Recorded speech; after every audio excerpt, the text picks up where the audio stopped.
بسم اللہ الرحمن الرحیم۔ ہمارے چینل میں خوش آمدید۔ اس بات کو 7 برس بیت گئے تھے، پورے 7 برس، لیکن ایسے لگتا تھا جیسے یہ کل کی ہی بات ہو۔ میں اس بات کو کیسے بھول سکتی تھی؟ آج جب میری بیٹی کھڑی ہو کر اپنے آپ کو آئینے میں ہر زاویے سے دیکھ رہی تھی تو جیسے میری نظر اس پر ٹھہر گئی۔ اس کی بے مثال خوبصورتی، اس کے لمبے خوبصورت سیاہ بال، لمبی لمبی پلکوں والی خوبصورت کالی آنکھیں، ایسا لگتا ہے اللہ نے اسے فرصت سے بنایا ہو۔ میں بے اختیار دل ہی دل میں ماشاء اللہ کہنے لگی۔ اب میں یہ سوچ کر خوفزدہ تھی کہ جلد ہی وہ دن آنے والا ہے جب وہ آ کر اسے اپنے ساتھ لے جائیں گے۔ نہیں، میں اپنی خوبصورت اور لاڈلی بیٹی کو ہرگز ان کے حوالے نہیں کروں گی۔ میں دنیا کے آخری کونے میں چھپ جاؤں گی، لیکن اپنی بیٹی کو کہیں جانے نہیں دوں گی۔ میرا بس نہیں چل رہا تھا کہ میں اسے اپنے بازوؤں میں چھپا لوں۔ پھر یہی خدشہ جب میرے وجود پر چھایا تو بے اختیار میں نے اپنی نازنین کو اپنے سینے سے لگا لیا۔ میری بیٹی اچانک اس لاڈ پیار پر حیران رہ گئی، پھر ہنس کر کہنے لگی، امی کیا ہو گیا آپ کو؟ کیا آج پہلی بار مجھے دیکھ رہی ہیں؟ وہ مسکراتے ہوئے کہنے لگی۔ لیکن میں اپنے اس خدشے کا اظہار کیسے کرتی؟ 3 سال پہلے میں نے جو طے کر لیا تھا وہ ہرگز اس قابل نہیں تھا کہ میں اپنی بیٹی کو بتا پاتی۔ یہ بات، یہ راز میرے سینے میں دفن تھا۔ میرا نام نویدہ ہے۔ میں ایک بھرے پورے سسرال میں رہتی تھی۔ شادی سے پہلے بھی میں ایک غریب خاندان سے تعلق رکھتی تھی۔ اماں ابا غریب تھے۔ ہمارے پڑوس میں ایک امیر خاندان آ کر رہنے لگا۔ احمد اسی امیر خاندان کا حصہ تھے جو آتے جاتے مجھے دیکھتے رہتے۔ میں جانتی تھی کہ میں بلا کی خوبصورت ہوں۔ میری خوبصورتی کسی بھی انسان کو گھائل کرتے۔ میں بھلے ہی ایک غریب خاندان سے تعلق رکھتی تھی، لیکن اللہ نے مجھے خوبصورتی جیسی نعمت سے نواز رکھا تھا۔ جبھی تو احمد کی نظر مجھ سے ہٹنے کا نام نہیں لیتی تھی، اور پھر ان کی امی رشتہ لینے آ گئی۔ ساتھ ہی انہوں نے احسان جتانا نہ بھولا کہ وہ اپنی بھانجی سے احمد کی شادی کرنا چاہتی تھیں، لیکن نہ جانے تمہاری بیٹی نے کون سی نظروں کا سیٹ چلایا کہ میرا بیٹا راتوں رات گھائل ہو گیا۔ امی ابو کا تو خوشی سے برا حال ہو گیا۔ ایک امیر خاندان سے میرا رشتہ آیا تھا، انہوں نے جھٹ پٹ میری شادی احمد سے کر دی۔ یوں چند سال تک اسی محلے میں رہنے کے بعد انہوں نے اپنا ذاتی گھر ایک دوسرے علاقے میں خرید لیا۔ ان کے 4 بھائی تھے، چاروں ہی بہت بڑا کاروبار کرتے تھے۔ گھر میں دولت کی ریل پیل تھی۔ 4 گاڑیاں ان کے دروازے پر کھڑی رہتی، اور میں ٹھہری ایک غریب گھرانے کی لڑکی۔ ان کے ماحول میں ڈھلنا میرے لیے مشکل ضرور تھا، لیکن ناممکن نہیں۔ پھر احمد کی محبت نے مجھے بہت کچھ سکھا دیا تھا، اور پھر اب جس جگہ پر انہوں نے گھر خریدا تھا وہ علاقہ تو نہایت ہی پرآسائش اور کشادہ تھا۔ جیسے ہی میں اس گھر میں آئی تو ہوش اڑ گئے، کیونکہ یہ گھر تو میری سوچوں سے بھی زیادہ خوبصورت تھا۔ یہ ایک بنگلہ تھا جو بہت بہت بڑا بے تحاشا کمروں پر مشتمل تھا۔ سب نے اپنے اپنے کمروں پر قبضہ کر لیا۔ میرے حصے میں نچلی منزل پر بنا ہوا سب سے چھوٹا کمرہ آیا، لیکن میں اسی میں خوش تھی۔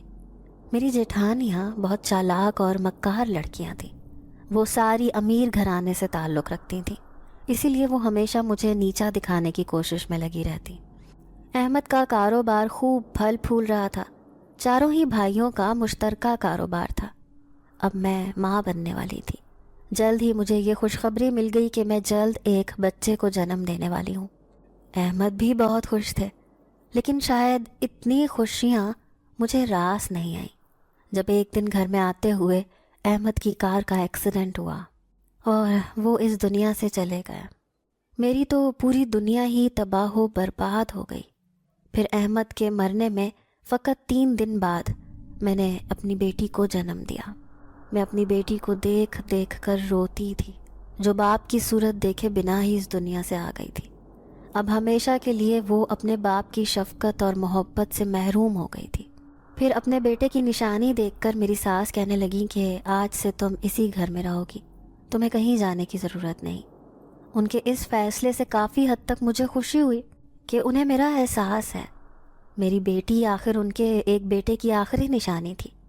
میں نے اپنی بیٹی کا نام نازنین رکھا، جو بالکل ہو بہو شکل و صورت میں میرے جیسی تھی، وہی خوبصورت آنکھیں، وہی گوری چٹی رنگت۔ میں جانتی تھی کہ میری بیٹی بہت خوبصورت ہے۔ پھر 12 سال یوں پلک جھپکتے میں گزرے کہ پتہ ہی نہ چلا کب میری بیٹی بڑی ہو کر میرے سامنے کھڑی ہو گئی۔ لیکن ایک دن مجھ پر قیامت گزر گئی جب میری ساس کا انتقال ہو گیا۔ ان کے مرنے کے بعد تو جیسے میرے دیور اور جیٹھ نے میرا جینا حرام کر دیا۔ وہ ہر صورت ہم دونوں ماں بیٹی کو اس گھر سے نکالنا چاہتے تھے۔ انہوں نے میری بیٹی کا اسکول چھڑوا کر اسے گھر بیٹھنے پر مجبور کر دیا۔ اب میں سہمی سہمی سی رہنے لگی۔ وہ میرے شوہر کی جائیداد کا حصہ ہڑپنا چاہتے تھے اور میں کسی صورت اپنی بیٹی کے ساتھ یہ ناانصافی نہیں کر سکتی تھی۔ وہ جائیداد میری ساس نے اپنی زندگی میں ہی میری بیٹی کے نام کر دی تھی۔ ایسے میں ان کے بھائیوں کا اس جائیداد پر اپنا حق جتانا اس بات کا ثبوت تھا کہ ان کی فطرت بہت شیطانی ہے۔ وہ جائیداد حاصل کرنے کے لیے کچھ بھی کر سکتے تھے۔ پہلے تو ان کی بیویوں اور ان کے بچوں نے ہمیں طرح طرح سے ستانا شروع کیا۔ اس کے بعد جب کسی بھی طرح میں وہ گھر چھوڑنے پر تیار نہ ہوئی تو میری بیٹی کا کہیں آنا جانا سختی سے منع کر دیا۔ گھر میں کام کرنے والے نوکروں کو ہدایت کی کہ ان دونوں ماں بیٹی کا کوئی بھی کام کرنے کی ضرورت نہیں، غرض کہ وہ ہم پر زمین تنگ کرنا چاہتے تھے۔ میری معصوم بیٹی صرف 12 سال کی تو تھی۔ وہ اس صورتحال پر بری طرح گھبرا گئی۔ بار بار مجھے کہتی کہ امی یہ گھر چھوڑ دیتے ہیں، ہم نانی کے گھر چلتے ہیں۔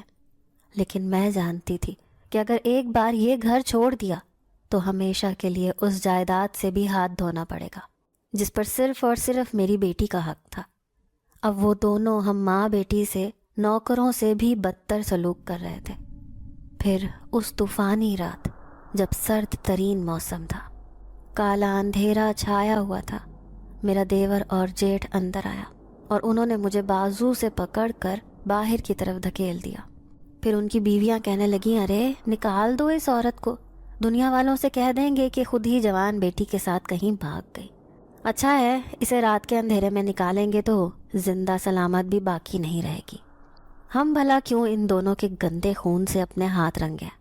یہ کہہ کر انہوں نے اندھیری رات میں ہمیں دھکے دے کر اس گھر سے نکال دیا۔ میں بار بار فریاد کرتی رہی کہ میں اللہ کے آگے ضرور انصاف مانگوں گی، تم لوگوں نے میرے ساتھ ناانصافی کی ہے، میں کسی قیمت پر اپنی بیٹی کے ساتھ ناانصافی نہیں ہونے دوں گی۔ لیکن وہ سامنے کھڑے میرا مذاق اڑاتے رہے، مجھ پر ہنستے رہے۔ میں روتی ہوئی اپنی 12 سالہ بیٹی کے ساتھ اکیلی سڑک پر چلتی جا رہی تھی۔ اس کی حالت تو مجھ سے بھی بری تھی، اس نے آج تک ایسے حالات نہیں دیکھے تھے۔ میں اسے کیسے بتاتی کہ اس کی ماں ایک غریب خاندان سے تھی؟ شاید اسی وجہ سے انہوں نے میرے ساتھ یہ بدسلوکی کی تھی۔ میرے ماں باپ جو کہ اس وقت حیات ہی نہ تھے، وہ تو 2 سال پہلے ہی مر چکے تھے۔ اب میں بھائی بھابھی کے پاس کس آسرے میں جاتی؟ یہاں سے سینکڑوں میل دور ان کا گھر تھا، بالکل خالی ہاتھ، نہ تو میرے پاس پیسے تھے نہ ہی کوئی سامان۔ بے سر و سامانی کی حالت میں اکیلی آدھی رات کو سڑک کنارے ایک درخت کے نیچے بیٹھ گئی۔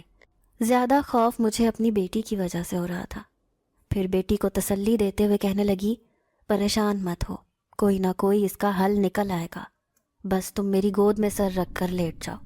ابھی اسے لیٹے چند منٹ ہی ہوئے تھے جب سڑک کنارے 2 اوباش نوجوان گزرے۔ ان دونوں نے ہم ماں بیٹی کو اکیلے بیٹھا ہوا دیکھ لیا تھا، پھر خباثت بھری نظروں سے ہماری طرف دیکھ کر مکاری سے مسکرائے، تھوڑا آگے جا کر گھوم کر پھر واپس آئے۔ میں ان کے ارادے اچھی طرح جان گئی تھی۔ وہ پہلے میری طرف بڑھے، پھر آنکھ کے اشارے سے کہنے لگے، ٹھیک ہے، اگر اپنی بیٹی کی عزت محفوظ رکھنا چاہتی ہو تو آؤ ہمارے پاس آؤ۔ ان کے گندے ارادے نہایت ہی خطرناک تھے۔ انہوں نے تو میری معصوم بیٹی کا بھی خیال نہ کیا اور میری طرف شیطانی ارادہ لے کر بھرنے لگے۔ میں نے زمین پر پڑا ہوا پتھر اٹھا کر پوری قوت سے سامنے آدمی کے سر پر دے مارا۔ پتھر عین اس کے سر پر لگا۔ میں نے بیٹی کا ہاتھ تھاما اور اسے بھاگنے کا اشارہ کر دیا۔ اب ہم دونوں پاگلوں کی طرح بھاگتے جا رہے تھے۔ وہ دوسرا آدمی اپنے زخمی ساتھی کو سنبھالنے میں لگا تھا۔ یہ موقع اچھا تھا جب میں بھاگتے بھاگتے اس گھنے جنگل میں آ کر چھپ گئی۔ میرا پورا وجود خوف سے لرز رہا تھا، جبکہ میری بیٹی تو جبکہ میری بیٹی تو خوف کے مارے پسینہ پسینہ وجود لیے میرے بازوؤں میں بے ہوش ہو گئی تھی۔ میں اس کی یہ حالت دیکھ کر رونے لگی۔ اپنی پریشانی کس کو بتاتی؟ اس سے پہلے کہ میں اس مصیبت سے پریشان ہو کر اپنے آپ کے ساتھ کچھ کر بیٹھتی، جب مجھے دور جھاڑیوں میں عجیب سی سرسراہٹ سی محسوس ہوئی، جیسے وہاں سے کوئی آ رہا ہو۔ ایک بار پھر سے میرا پورا وجود خوف سے کانپنے لگا۔ آج جانے اس رات مجھے کتنے شیطانوں کا سامنا کرنا پڑے گا، یہی سوچ کر میری روح لرز گئی تھی۔ لیکن آنے والا ایک سفید لباس والا بزرگ تھا۔ وہ میرے قریب آ کر رکا۔ ان کے چہرے پر مہربانی اور مسکراہٹ تھی۔ نورانی چہرہ بتا رہا تھا کہ وہ ہرگز کوئی شیطانی آدمی نہیں، بلکہ نہایت ہی کوئی نیک بزرگ ہے۔ مجھے روتے ہوئے دیکھ کر کہنے لگا، کیا ہوا بیٹا، کیوں اس قدر پریشان ہو؟ میرے سر پر ہاتھ رکھتے وہ نرمی سے کہنے لگے۔ میں دونوں ہاتھوں میں منہ چھپا کر رونے لگی۔ میری بیٹی تو کب سے بے ہوش پڑی تھی۔ بے بسی سے اپنی بیٹی کو دیکھتے ہوئے میں نے ان بزرگ کا چہرہ دیکھا۔ پھر کہنے لگی کہ زندگی کے اس مقام پر ہوں جہاں نہ جیا جا سکتا ہے اور نہ ہی مرا۔ ایسے لگتا ہے آج رات میں اور میری بیٹی کسی گہرے کنویں میں چھلانگ لگا کر اپنی جان دے دیں گے۔ میں کافی حد تک مایوس ہو گئی تھی، اس لیے روتے روتے اس درویش سے اپنے دل کی بات کہتی۔ پھر وہ کہنے لگے کہ مایوس نہیں ہوتے، مجھے بتاؤ کیا پریشانی ہے، شاید میں تمہاری تھوڑی مدد کر سکوں۔ پھر میں نے شروع سے لے کر آخر تک جو جو میرے ساتھ ہوا تھا انہیں سب کچھ بتا دیا، اور انہیں بتایا کہ کس طرح آج سرد ترین اندھیری رات میں میرے دشمنوں نے مجھے گھر سے باہر نکال کر سڑک پر کھڑا کر دیا۔ آج شاید میری معصوم بیٹی کے سامنے ہی میری عزت خاک میں مل جاتی۔ اس عزت کو میں نے اپنے شوہر کے مرنے کے بعد کس طرح سنبھال کے رکھا ہے۔ اب آخری چارہ یہی ہے کہ میں اپنی بیٹی کے ساتھ خودکشی کر لوں۔ میں اب مزید جینا نہیں چاہتی۔ اس بزرگ نے سر ہلا دیا، پھر کہنے لگا، ویسے تو تمہارے ساتھ ہونے والا ظلم بہت بڑا ہے، لیکن اگر ان سے بدلہ لیا جائے تو یہ بہت اچھا ہے۔ اس بدلے کے ساتھ ہی تمہارے ساتھ کیے ہوئے اس ظلم کا حساب انہیں اچھی طرح مل جائے گا۔ اس سلسلے میں تمہاری ایک مدد کر سکتا ہوں۔ اب میں حیران تھی، وہ بزرگ جس قدر سنجیدگی سے یہ بات کہہ رہے تھے، مجھے ایسے لگا جیسے وہ میرے ساتھ ہیں۔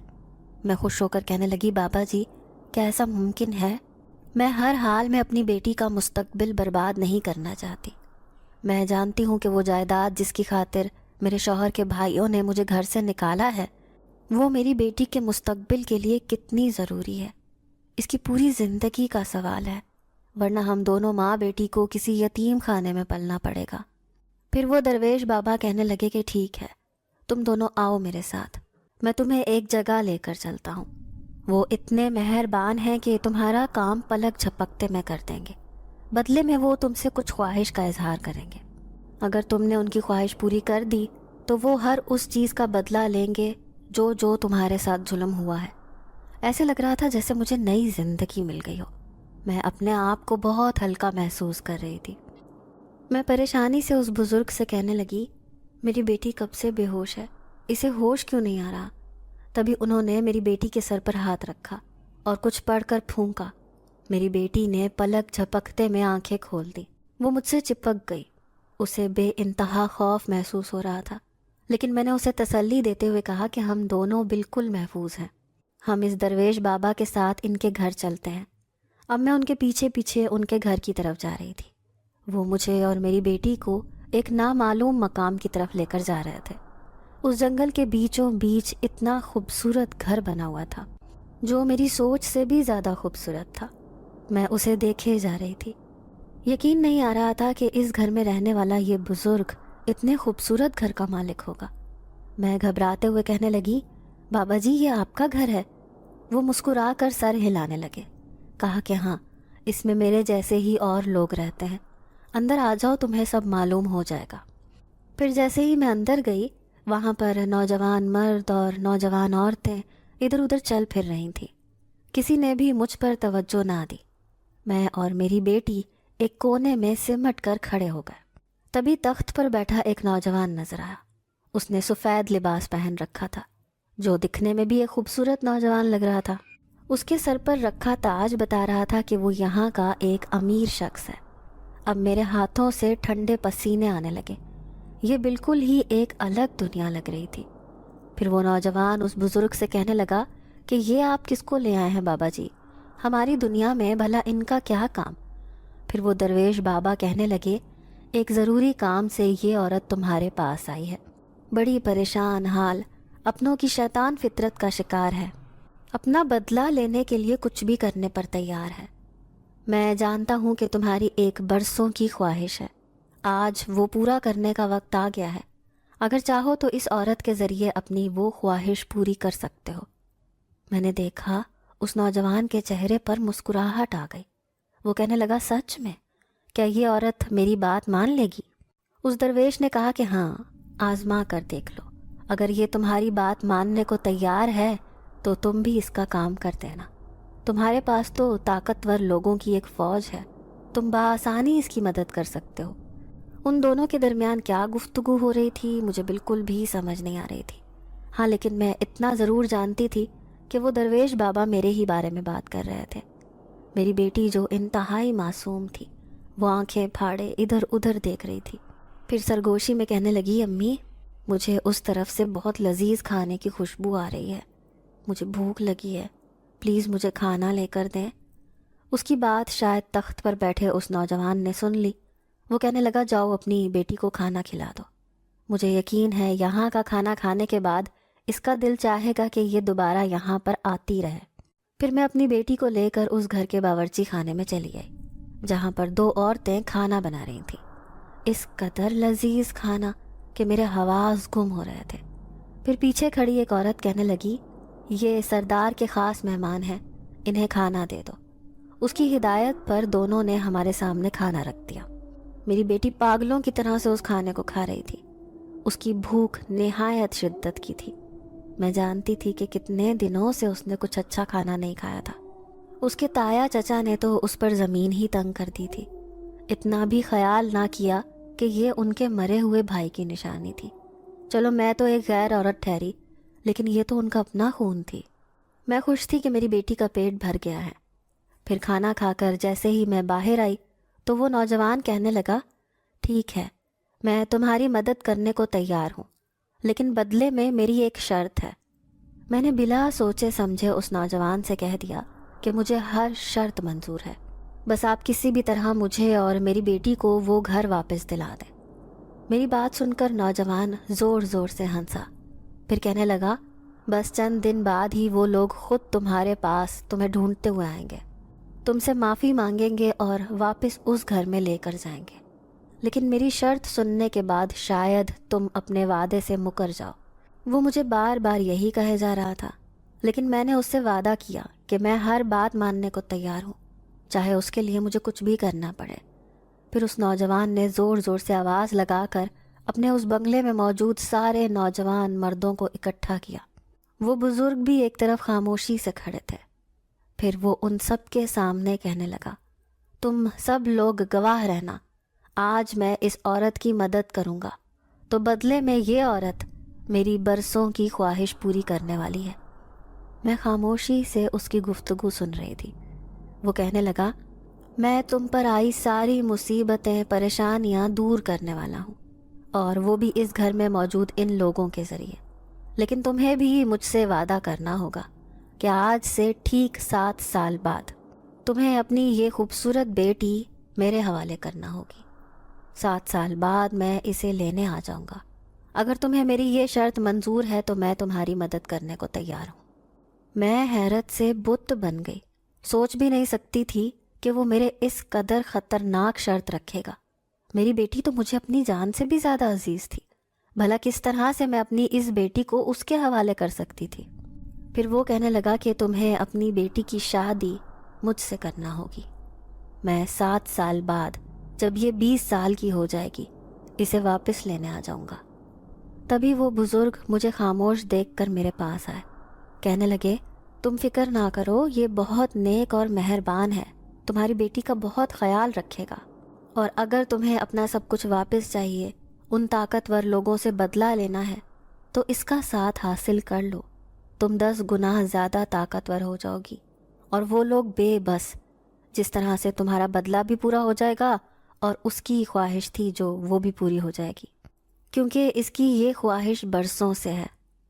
ویسے بھی میں اپنا وعدہ کر چکی تھی، اب اس وعدے سے پیچھے ہٹ جانا اس کا مطلب تھا اپنی بات سے مکر جانا۔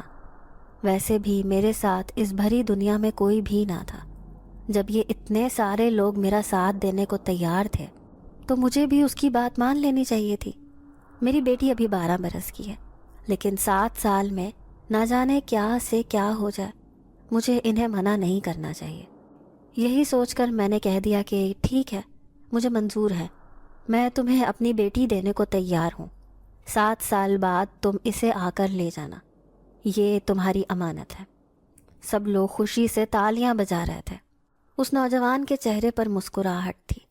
پھر وہ پراسرار انداز میں کہنے لگا، تم نے یہ بات کہہ تو دی ہے، لیکن ہماری سچائی جاننے کے بعد اپنی بات سے پیچھے نہ ہٹ جانا۔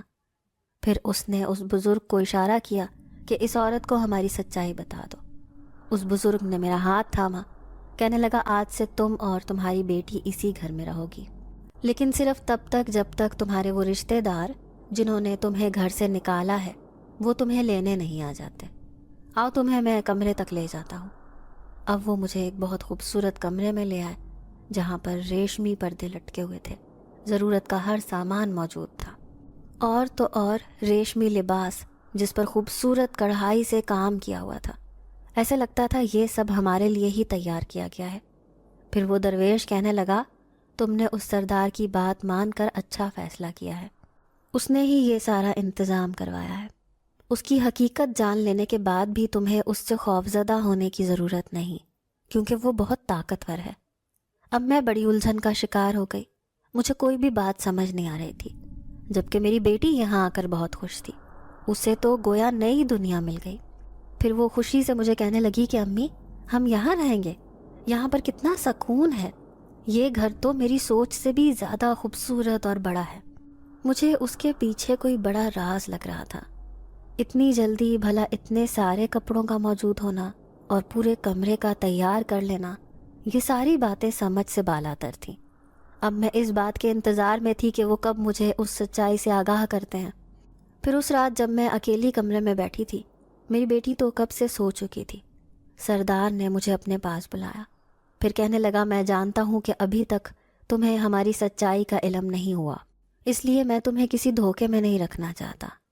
اس رات جو بزرگ تمہارے پاس آئے تھے اسے میں نے ہی وہاں بھیجا تھا، کیونکہ تم دونوں نہایت پریشانی کے عالم میں ہمارے اس جنگل میں آ گئی تھی جس پر صرف ہمارا قبضہ ہے۔ ہم بہت سالوں سے اس جنگل میں آباد ہیں، اگر کوئی غلطی سے بھی اس جگہ پر آ جاتا ہے تو ہمیں فوراً علم ہو جاتا ہے۔ یہی وجہ ہے کہ جب تم دونوں راستہ بھٹک کر اس جنگل میں آ گئی تو ہمیں پتہ چل گیا کہ تم دونوں نہایت پریشان حالت میں وہاں پر موجود ہو۔ میں نے ہی اس بزرگ کو تمہارے پاس بھیجا تھا۔ تمہیں یہ جان کر حیرانی ہوگی کہ میں ایک جن ذات ہوں، اس لیے مجھے ہر بات کا پہلے ہی پتہ چل جاتا ہے۔ اس کی یہ بات سن کر میرے ہوش اڑ گئے۔ میں ناسمجھی سے کہنے لگی، کیا مطلب ہے تمہارا؟ میں کچھ سمجھی نہیں۔ میں آنکھیں پھاڑ کر حیرت سے اسے دیکھے جا رہی تھی۔ پھر وہ کہنے لگا، ہاں یہی سچائی ہے، میں ایک جن ذات ہوں، اس پورے جنگل پر ہم جنات کا قبضہ ہے۔ مجھ سے پہلے میرا باپ ایک جن ذات اس جنگل کا سردار تھا، اس کے مرنے کے بعد یہ سرداری میرے نصیب میں آئی۔ اس گھر میں نظر آنے والے سارے جن زاد اور جن زادیاں مرد اور عورتیں ہیں، بلکہ وہ سارے بھی جنات ہیں جو تمہیں انسانی روپ میں نظر آ رہے ہیں۔ جب میں پیدا ہوا تھا تب میں نے ایک بار انسانوں کی دنیا دیکھی تھی۔ میں اپنی ماں کے ساتھ ایک گھر میں رہتا تھا، وہ ایک انسانوں کی بستی تھی۔ بچپن سے ہی مجھے انسانوں میں بہت دلچسپی تھی، مجھے ان کا اٹھنا بیٹھنا پہننا اوڑھنا بہت پسند تھا اور میں ان کے جیسا ہی بننا چاہتا تھا۔ جب میں نے اپنی ماں سے اس بات کی خواہش کا اظہار کیا تو وہ کہنے لگے کہ ہم جنات ہیں، ہم کبھی بھی انسان کی طرح نہیں بن سکتے۔ ہاں لیکن ہمارے اندر ایسی طاقت ہے کہ ہم انسان کے روپ میں خود کو ڈھال سکتے ہیں، اور یہ بات مجھے بہت اچھی لگی۔ اسی بستی میں ایک چھوٹی سی لڑکی رہتی تھی جس سے میں محبت کرنے لگا۔ میں اس لڑکی کو دیکھتا رہتا تھا، وہ نہایت گوری چٹی خوبصورت رنگت کی مالک ایک حسین لڑکی تھی، بالکل میری ہم عمر۔ میں کب اس کا عاشق ہو گیا مجھے پتہ ہی نہ چلا۔ میں اپنے ماں باپ سے جب یہ کہتا کہ میں اسی لڑکی سے شادی کروں گا تو وہ میری بات سن کر ہنستے، کہتے کہ تمہاری شادی تو کسی جن زادی سے ہوگی۔ مجھے یہ بات بہت بری لگتی تھی۔ پھر ایک دن میرا باپ کہنے لگا کہ اب ہمیں واپس اپنے قبیلے میں جانا ہوگا کیونکہ ہمارا پورا قبیلہ پھر سے آباد ہو گیا ہے اور میں وہاں کا سردار ہوں تو میرا جانا ضروری ہے۔ یوں ہمیشہ کے لیے میں انسانوں کی دنیا چھوڑ کر اسی جنگل میں آ گیا، لیکن اپنی برسوں کی خواہش کبھی بھی پوری نہ کر سکا۔ میں کسی آدم زادی سے شادی کرنا چاہتا تھا اور ابھی بھی یہ خواہش کہیں نہ کہیں میرے دل کے ایک کونے میں دفن ہے۔ آج جب تمہیں اور تمہاری بیٹی کو دیکھا تو میں نے فیصلہ کیا کہ تمہاری مدد کرنے کے بدلے میں اپنی خواہش کو پورا کروں گا۔ تم بھی مجھ سے وعدہ کر چکی ہو، اس لیے اب تم اپنی بیٹی کی شادی مجھ سے کرنی ہی ہوگی، لیکن جب یہ 20 سال کی ہو جائے گی تو میں اسے لینے آؤں گا۔ بدلے میں تمہیں تمہاری دنیا میں وہی مقام، وہی عزت واپس دلوا کر رہوں گا جو تمہارا حق ہے۔ میں کسی بت کی طرح اس کی باتیں سنے جا رہی تھی۔ یقین نہیں آ رہا تھا کہ میں اپنی بیٹی کے لیے اتنا بڑا سودا کر چکی ہوں۔ کیا میں اپنی بیٹی کی شادی ایک جن ذات کے ساتھ کروں گی؟ نہیں، ایسا نہیں ہو سکتا۔ لیکن اگر اب میں نے انکار کیا تو شاید یہ دشمنی پر اتر جائے، اور پھر جو حال میرے دشمنوں نے میرا کیا ہے اس سے بھی زیادہ بدتر یہ جن ذات میرے ساتھ کرے گا۔ شاید یہ مجھے اپنے تہخانے میں ڈال دے اور میری بیٹی کو زبردستی اپنی دلہن بنا لے۔ آخر کو یہ 7 سال بعد آئے گی اور یہ میری بیٹی کو لے کر جائے گا۔ اتنے سالوں میں کیا سے کیا ہو جائے، کسی کو کیا خبر؟ یہ سوچ کر میں نے اپنے آپ کو مطمئن کر لیا۔ پھر میں نے دل پر پتھر رکھ کر اس سے کہہ دیا کہ ٹھیک ہے، مجھے تمہاری سچائی جاننے کے باوجود بھی اس بات پر کوئی اعتراض نہیں۔ تم 7 سال بعد آ کر میری بیٹی کو اپنے ساتھ لے جانا۔ وہ یہ بات سن کر بہت خوش ہوا، اس کے چہرے پر ایک خوشی کی لہر دوڑ گئی۔ پھر اس نے نہ جانے ایسا کیا کیا کہ ابھی مجھے یہاں رہتے ہوئے 1 ہفتہ ہی ہوا تھا جب مجھے کسی کے زور زور سے بولنے کی آواز سنائی تھی۔ میں جیسے ہی باہر آئی تو اس گھر سے باہر کھڑے ہوئے مجھے اپنے جیٹھ اور دیور نظر آئے۔ وہ میرے قدموں سے لپٹ گئے، کہنے لگے بھابھی آپ ہماری بھتیجی کو لے کر کہاں چلی گئی تھیں؟ ہم نے کہاں نہیں ڈھونڈا، آؤ ہم آپ کا انتظار کر رہے ہیں، چلو اپنے گھر واپس چلو۔ میں حیرت سے بت بن گئی۔ ان کا اس قدر بدلنا، یہ بات ناقابل یقین تھی۔ میں پوچھنا چاہتی تھی کہ آخر ایسا کیا ہوا ہے، لیکن ان درویش بابا نے مجھے ان کے ساتھ جانے کا اشارہ کیا۔ میری بیٹی تو اس خوبصورت گھر کو چھوڑ کر جانا بھی نہیں چاہتی تھی، لیکن میرے اصرار کرنے پر میرے ساتھ جانے پر تیار ہو گئی۔ اب میں گھر آ گئی۔ میری دیورانی اور جٹھانیاں میرے قدموں میں بچھی جا رہی تھیں۔ نہ جانے اس نے ایسا کیا جادو کر دیا تھا، سب کچھ سمجھ سے باہر تھا۔ اب مجھے اس گھر میں ایک مقام، ایک عزت حاصل ہو گئی تھی۔ پھر ایک دن اپنی جٹھانی سے اس بات کا راز پوچھا کہ تمہارے شوہر نے تو مجھے دھکے دے کر اس گھر سے نکال دیا تھا، لیکن آخر ایسا کیا ہوا کہ تم لوگوں نے مجھے دوبارہ اس گھر میں جگہ دے دی؟ پھر وہ رازداری سے میرے قریب ہوئی، سرگوشی میں کہنے لگی یہ بہت بڑی راز کی بات ہے بھابھی، آپ نے کسی کے سامنے اس کا ذکر نہیں کرنا۔ جیسے ہی اس رات ہم نے تمہیں اور نازنین کو گھر سے نکال دیا، وہ بھی صرف اور صرف جائیداد کے لالچ میں، ہم بڑے خوش تھے کہ نازنین کا حصہ بھی ہم اپنے بچوں کے نام کر دیں گے، یوں ان کا مستقبل سنور جائے گا۔ لیکن ابھی 2 راتیں ہی گزری تھیں کہ اچانک تیسری رات کو جو کچھ ہوا وہ ہمارے وہم و گمان میں بھی نہیں تھا۔ سب سے پہلے اس رات ہمیں خوفناک آواز آئی، وہ تمہارے شوہر کی روح کی تھی جو گھر کے دروازے پر کھڑی ہمیں قہر آلود نظروں سے دیکھ رہی تھی۔ وہ دروازے کے بیچوں بیچ کھڑے تھے، ان کی لال انگارہ آنکھیں اور آگ برساتا لہجہ۔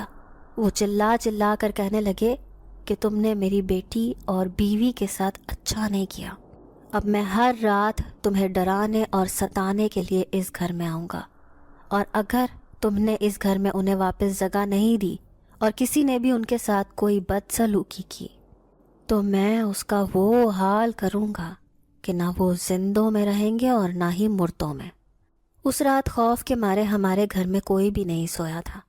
ان کی روح ہمیں نظر آئی، پھر غائب ہو گئی، لیکن پورا گھر خوف سے تھر تھر کانپ رہا تھا۔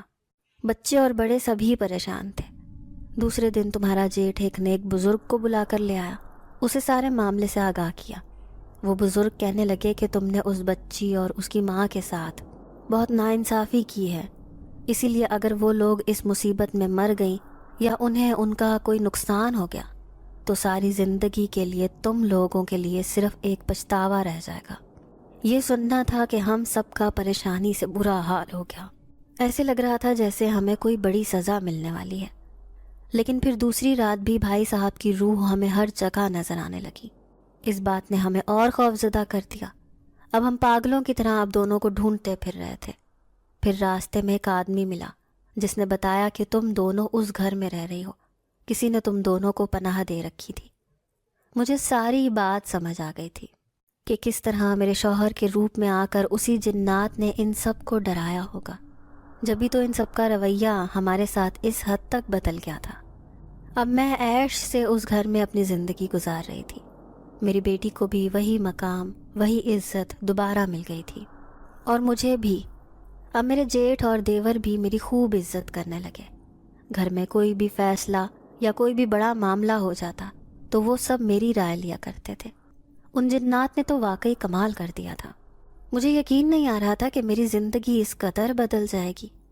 پھر کئی سال گزر گئے جب میرے جیٹھ اور دیوروں نے میرا حصہ دے کر مجھے الگ کر دیا۔ اب میں ایک الگ چھوٹے سے بنگلے میں اپنی بیٹی کے ساتھ اچھی زندگی گزار رہی تھی۔ دیکھتے ہی دیکھتے 7 سال ایسے گزرے کہ پتہ ہی نہ چلا۔ جوں جوں وقت گزر رہا تھا ویسے ویسے میں ایک خوف کی کیفیت میں چھٹتی جا رہی تھی۔ اس بات کا علم میری بیٹی کو نہیں تھا کہ میں اس کی زندگی کا کتنا بڑا فیصلہ کر چکی ہوں۔ اس دن کے بعد سے ان جنات نے کبھی بھی اپنی موجودگی کو ظاہر نہیں کیا تھا، لیکن میں اچھی طرح جانتی تھی کہ ایک نہ ایک دن وہ اسے لینے ضرور آئیں گے۔ میں نے نادانی میں بہت بڑا فیصلہ کر دیا تھا۔ میری بیٹی جو مجھ سے بھی 10 گنا زیادہ خوبصورت تھی، اور اس کی خوبصورتی تو پریوں کو بھی مات دیتی تھی، اب وہ 19 سال کی ہو چکی تھی اور اس کے سینکڑوں رشتے آ چکے تھے۔ کئی دفعہ تو میرے جیٹھ اپنے بیٹے کے لیے بھی کہہ چکے تھے، لیکن میں کتنی بے بس تھی۔ میں ایک مجبور عورت تھی، اور یہ سب میں نے اپنے ہاتھوں سے کیا تھا، وہ بھی صرف اور صرف اپنے ان رشتہ داروں کی وجہ سے جنہوں نے کبھی میرے ساتھ اتنا برا سلوک کیا کہ رات کے اندھیرے میں مجھے بے عزت کر کے گھر سے نکال دیا۔ اگر میں ان جنات کی مدد نہ لیتی تو کبھی بھی مجھے وہ مقام، وہ عزت دوبارہ نہ ملتی۔ انہوں نے جو کچھ میرے ساتھ کیا تھا وہ بہت برا کام تھا، ایسا تو کوئی انسان بھی نہیں کر سکتا تھا، اور پھر میں نے بھی تو ان کی بات مان کر یہ سب کچھ کیا تھا۔ اب میری بیٹی کالج میں پڑھ رہی تھی جب ایک دن آ کر کہنے لگی کہ امی، نہ جانے مجھے ایسے کیوں لگتا ہے جیسے کوئی میرا پیچھا کر رہا ہے۔ جیسے ہی میں پلٹ کر دیکھتی ہوں وہاں کوئی بھی نہیں ہوتا۔ کالج کی سب لڑکیاں میرا مذاق اڑاتی ہیں، کہتی ہیں نازنین کہیں تم پر کوئی جن عاشق تو نہیں ہو کیا؟ کیونکہ اکثر کالج میں بھی میری کتابیں پھٹی ہوئی ملتی ہیں، تو کبھی کسی کاپی پر کوئی تحریر درج ہوتی ہے۔ اس کی بات سن کر میرے رونگٹے کھڑے ہو گئے۔ اس کا مطلب کہ وہ ہونے والا ہے جس کا مجھے خدشہ ہے۔ نہیں، میں اپنی بیٹی کے ساتھ یہ نہیں ہونے دوں گی۔ ہر روز وہ کالج جانے کے لیے تیار ہوتی تو مجھے ایسے لگتا جیسے وہ واپس نہیں آئے گی، وہ جنات کبھی بھی آ کر اسے لے جائیں گے۔ پھر ایک رات وہ سو رہی تھی جب اچانک ہی وہ چیخ مار کر اٹھی۔ وہ خوفزدہ سی مجھے دیکھتے ہوئے کہنے لگی، امی ایسے لگتا ہے میری چارپائی پر کوئی بیٹھا ہوا تھا، ابھی کسی نے میری چادر کھینچ کر نیچے گرائی ہے۔ وہ پوری رات جاگتی رہی۔ میں اسے یقین دلانے کی کوشش کرتی رہی کہ یہ سب تمہارا وہم ہے، لیکن وہ بڑے یقین سے کہنے لگی کہ یہ سب اس کے ساتھ حقیقت میں ہوا ہے، اور کہیں نہ کہیں میرے دل میں بھی چور تھا۔ آخر کار ان جنات نے اپنی موجودگی ظاہر کرنا شروع کر دی تھی۔ پھر اس رات میں گھر میں اکیلی تھی جب میں نے اپنے کمرے کے دروازے کو ہلکا سا ہلتا ہوا محسوس کیا، جیسے اندر کوئی موجود ہو۔ میرے ہوش اڑ گئے۔ بڑی مشکلوں سے اپنے قدموں کو گھسیٹ کر اپنے کمرے کے پاس لے کر آئی۔ کون ہے یہاں؟ کون ہے جو مجھے یوں تنگ کر رہا ہے؟ جواب میں کسی کے ہنسنے کی آواز آئی تھی۔ اچانک ہی وہ میرے سامنے آیا۔ میں اس وجود کو کیسے بھول سکتی تھی؟ یہ وہی سردار جنات تھا جو آج میرے سامنے آیا تھا، وہ بھی پورے 7 سال بعد۔ میرے خوف سے رونگٹے کھڑے ہو گئے۔ میں بس یک ٹک اسے دیکھے جا رہی تھی۔ آج چاند کی پہلی تاریخ ہے. ٹھیک چاند کی 14 تاریخ کو میں تمہاری بیٹی کو اپنے ساتھ لے جاؤں گا. میں نے تمہیں اور تمہاری بیٹی کو اپنا احساس دلانے کی بہت کوشش کی. چاہتا تھا کہ تم پہلے ہی سمجھ جاؤ کہ ایک نہ ایک دن تمہیں اپنی بیٹی کو مجھے دینا ہوگا. لیکن شاید تم اپنا وعدہ بھول چکی ہو. لیکن میں اپنے وعدے کو کبھی نہیں بھولتا. اسی لیے اپنی بیٹی کو تیار کر دینا، میں اسے اپنے ساتھ لے کر جاؤں گا. وہ خوفناک لہجے میں کہتا میرے سامنے سے غائب ہو گیا. میں کسی پتھر کے مجسمے کی طرح بت بن کر بیٹھی تھی. پھر جب میری بیٹی نے کندھا ہلایا، وہ ابھی کالج سے واپس آئی تھی. پھر مجھے دیکھتے ہوئے کہنے لگی، امی آپ نے ابھی تک کھانا بھی نہیں بنایا، صبح سے میرے سر میں سخت درد ہو رہا ہے. اس کے لمبے لمبے بال پشت پر پھیلے ہوئے تھے. میں نے غصے میں جھڑکتے ہوئے اسے کہا کہ تم نے یہ بال کیوں کھولے ہیں؟ لاکھ دفعہ میں نے منع کیا ہے کہ بال کھول کر کالج نہ جایا کرو. میرے غصے پر وہ حیران ہوئی. پھر کہنے لگی، ہاں میری دوستیں بھی یہی کہتی ہیں کہ تم پر کوئی جنات عاشق ہو جائے گا، کیونکہ جنات کو لمبے بال بہت پسند ہیں. میں خوف سے دہل کر رہ گئی. وہ بار بار ان باتوں کا تذکرہ کیوں کرتی تھی؟ کیا یہ سچ میں انہی کے پاس جانا چاہتی ہے؟ پھر اس رات نازنین میرے پاس ہی لیٹی تھی. میں چپ چاپ اسے دیکھے جا رہی تھی جبکہ وہ کوئی خوفناک کتاب پڑھ رہی تھی. پھر میں اسے پکارتے ہوئے کہنے لگی، نازنین کیا تمہیں وہ رات یاد ہے جب ہم دونوں ماں بیٹی اندھیری رات میں سڑک پر ماری ماری پھر رہی تھی؟ اس نے ایک جھٹکے سے کتاب بند کی، سیدھی ہو کر بیٹھ گئی. کہنے لگی، امی میں وہ خوفناک رات کیسے بھول سکتی ہوں؟ مجھے اچھی طرح یاد ہے. اس دن 2 شیطان نما انسان عزت کے لٹیرے بن کر آپ کے پیچھے پڑے تھے. شاید وہ میری بھی عزت اس دن لوٹ لیتے اگر ہمیں پناہ دینے والا وہ بزرگ نہ ملتا تو. میں اسے دیکھتی رہ گئی. وہ کچھ بھی تو نہ بھولی تھی. میں ہی پاگل تھی جو اسے بچی سمجھ کر سب کچھ بھلائے بیٹھی تھی. پھر اس کی اگلی بات نے میرے سر پر آسمان گرا دیا جب وہ کہنے لگی کہ مجھے اس جن زادے کی بات بھی یاد ہے جس نے آپ سے اس شرط کے بدلے میں یہ وعدہ لیا تھا کہ 7 سال بعد آپ مجھے اس کے حوالے کر دیں گی. تبھی تو ہمیں اس دنیا میں وہی مقام اور وہی عزت دوبارہ ملی ہے. میں جانتی ہوں کہ آپ ایک نہ ایک دن مجھے اس کے حوالے کر دیں گی. اس نے میرے ہوش اڑا دیے. میں پاگل تھی جو اپنی بچی کو بے خبر سمجھتی رہی. میں سر ہلاتے ہوئے اسے کہنے لگی، میری بچی تمہیں اس بات کا کس نے بتایا؟ اس نے سر جھکا لیا. میں نے دیکھا اس کی آنکھوں میں آنسو تھے. پھر وہ کہنے لگی، امی میں آپ کی بے بسی کو، کمزوری کو اچھی طرح سمجھتی تھی. اس دن میں نے آپ کی اور اس جن زادے کی ساری باتیں سن لی تھی. میں نادان نہیں تھی. میں پردے کے پیچھے کھڑی آپ دونوں کی گفتگو سن رہی تھی، اور اس نے ایک بار نہیں گزرے 7 سالوں میں کئی بار مجھے اپنی موجودگی ظاہر کی ہے. جب میں اسکول میں پڑھ رہی تھی تو میری ساتھ والی دوستیں مجھے کہا کرتی تھیں کہ تمہاری آنکھوں کی رنگت ایک دم سے کیوں بدل جاتی ہے، تمہارے حواس اڑے ہوئے کیوں لگتے ہیں. اب میں انہیں کیا بتاتی کہ وہ جن زاد ایک دم سے میرے سامنے آ جاتا ہے. وہ کبھی بھی کہیں بھی پہنچ سکتا ہے. ہر بار مجھے یہ بات یاد دلاتا ہے کہ میں اس کی ہوں. وہ اپنی شرط کی وجہ سے مجھے میری ماں سے جیت چکا ہے. اسے آپ کا وعدہ اچھی طرح یاد ہے. پھر جب میں کالج میں پڑھنے لگی، میں اکیلی گھنٹے گھنٹے تک درختوں کے نیچے بیٹھی رہتی، کیونکہ مجھے سامنے درختوں پر بیٹھا وہی جن زادہ نظر آتا جو مجھے اپنی کالی آنکھوں سے گھورتا رہتا. وہ مجھ پہ ہر رات سرگوشی کرتا کہ صبح اپنے لمبے بال کھول کر آنا. میں تیز خوشبو نہیں لگا سکتی کیونکہ پھر وہ ہر وقت میرے پاس موجود رہتا ہے. اپنی معصوم بیٹی کی یہ باتیں سن کر میں اسی طرح گھٹنوں میں منہ چھپا کر رو رہی تھی. یقین نہیں آ رہا تھا کہ وہ پچھلے کئی سالوں سے یہ سب محسوس کر رہی ہے، صرف میں پریشان نہیں ہوں. یہی سوچ کر وہ مجھے کچھ بھی نہیں بتاتی. اب میں روئے جا رہی تھی کہ جب نازنین مجھے تسلی دیتے ہوئے کہنے لگی، امی آپ کو یاد ہے نا جب ہم اس گھر میں گئے تھے، وہ گھر کس قدر خوبصورت تھا. میں نے وہاں سے آنے سے انکار کر دیا تھا، لیکن آپ کو یہ جان کر خوشی ہوگی کہ پچھلے 7 سالوں میں مجھے اس جن زادے کی عادت ہو گئی ہے. اب میں اس کے ساتھ جانے پر راضی ہوں. میں نے ایک جھٹکے سے سر اٹھایا، پھر اس کا ہاتھ تھام کر کہنے لگی، نہیں نہیں میری بیٹی، میں تمہیں ہرگز اس کے ساتھ نہیں بھیجوں گی. میں اپنا وعدہ بھول جاؤں گی. وہ شرط، وہ وعدے سب ختم کر دوں گی. میں تمہیں اپنے سے جدا نہیں کروں گی. میں چیختے چلاتے ہوئے اس سے کہے جا رہی تھی، پھر اسے حوصلہ دیتے ہوئے کہنے لگی، میں ایک بہت بڑے عامل کے پاس تمہیں لے کر جاؤں گی۔ آج میرے پاس بہت دولت ہے، لاکھوں کی جائیداد ہے، ہم 1 منٹ میں اس جنات سے چھٹکارا پا سکتے ہیں۔ عامل اسے اپنے پاس قید کر لے گا، یوں ہم دونوں کی جان اس سے چھوٹ جائے گی۔ نازنین نے بڑے پیار سے میرا ہاتھ تھاما، کہنے لگی، نہیں امی، ہم اپنے وعدے سے نہیں مکر سکتے، اور آپ اس جنات سے ٹکر لے کر اچھا نہیں کریں گی، وہ بہت طاقتور ہے۔ ویسے بھی مجھے اپنی یہ زندگی پسند ہے، مجھے اس کے ساتھ جانے پر کوئی اعتراض نہیں ہے۔ جیسے ہی چاند کی 14 تاریخ ہوگی تو میں اس کے ساتھ اس کی دنیا میں چلی جاؤں گی۔ یہ کہتے ہی وہ دوسرے بستر پر جا کر لیٹ گئی۔ میں اس کی پشت کو دیکھے جا رہی تھی، میرے دونوں ہاتھ خالی رہ گئے تھے۔ پھر میں نے نازنین سے چھپ کر ایک عامل سے ملنے لگی۔ اس عامل سے کہا کہ ایک جنات میری بیٹی کو تنگ کرتا ہے، وہ اس کے دماغ پر اس قدر قبضہ کر چکا ہے کہ میری بیٹی بخوشی اس کے ساتھ اس کی دنیا میں جانے پر راضی ہے، لیکن میں ایسا نہیں چاہتی۔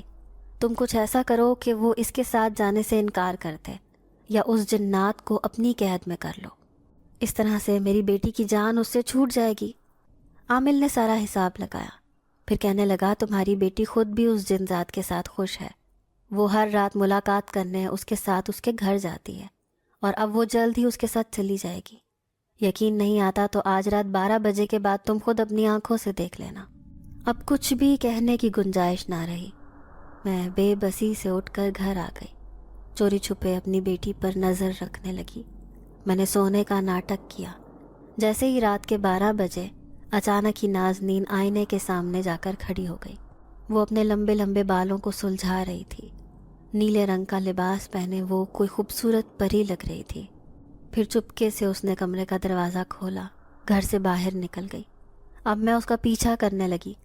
جنگل کے راستے سے گزرتے ہوئے وہ آگے ہی آگے چلتی ہی جا رہی تھی۔ پھر اسی گھر میں چلی گئی جو اس جنزادے کا تھا۔ میرے اور نازنین کے علاوہ کوئی بھی نہیں دیکھ سکتا تھا۔ پھر 2 گھنٹے تک وہ اس گھر میں موجود رہی۔ آخر کار کافی دیر بعد اس گھر سے باہر آئی اور معمول کے مطابق چلتی ہوئی دوبارہ اپنے گھر میں آ گئی۔ اس کا مطلب تھا کہ جنزادے نے اس کے دماغ کو مکمل طور پر اپنے قبضے میں کر لیا تھا۔ اب وہ اسی کی مرضی سے جی رہی تھی۔ پھر جیسے ہی چاند کی 14 تاریخ آئی، نازنین مجھ سے کہنے لگی کہ آج میں ہمیشہ کے لیے اس جنزادے کے پاس چلی جاؤں گی، آپ سے ملنے کے لیے کبھی نہ کبھی آپ کے پاس ضرور آؤں گی۔ وہ اپنے فیصلے سے خوش تھی، لیکن میں نے اس کی طرف ناراضگی سے دیکھا اور کہنے لگی کہ میں ہر قیمت پر تمہیں اپنے پاس واپس لا کر رہوں گی۔ جانتی ہوں کہ جس جنزادے نے تمہارے دماغ پر قبضہ کر لیا ہے یہ تم نہیں بلکہ اس کی زبان بول رہی ہے۔ پھر وہ اداسی سے کہنے لگی، میں نے صرف آپ کا وعدہ پورا کیا ہے، کہیں آپ کسی مشکل میں نہ گرفتار ہو جائیں۔ یہی سوچ کر میں نے اسے اپنی زندگی میں قدم رکھنے دیا۔ ابھی بھی آپ کو پریشانی سے بچانے کے لیے اسی کے پاس جا رہی ہوں۔ یہ کہتے ہی رات کے 12 بجے وہ ہمیشہ کے لیے میری زندگی سے دور ہو گئی۔ پھر کئی دن گزرے جب وہ میرے پاس واپس آئی، کہنے لگی کاش اس اندھیری رات میں چچا اور تایا ہمیں گھر سے نہ نکالتے، تو نہ ہی ہم پر یہ مصیبت آتی کہ ہم دونوں ماں بیٹی کو ایک دوسرے سے جدا ہونا پڑتا۔ لیکن آپ پریشان مت ہونا، میں آپ سے ملنے آتی رہوں گی۔ مجھ سے وعدہ کر کے وہ چلی گئی۔ میں حیران تھی کہ یہ فیصلہ اس نے اپنی مرضی سے کیا تھا یا جنات نے اس پر زور زبردستی کی تھی۔ حالانکہ وہ جنزادہ تو بہت مہربان اور نیک تھا، وہ کسی انسان کے ساتھ کبھی زیادتی تو نہیں کر سکتا تھا۔ ہو سکتا ہے کہ یہ نازنین کے اپنے دل کی خواہش ہو۔ ناظرین، اگر آپ کو آج کی یہ کہانی اچھی لگی ہو تو ویڈیو کو لائک ضرور کریں۔ اگر آپ کو ایسی دہشت ناک دل کو جکڑ دینے والی کہانیاں پسند ہیں تو ایسی ایک کہانی روزانہ سننے کے لیے ہمارے چینل کو سبسکرائب کریں۔ اجازت چاہتے ہیں، اللہ حافظ۔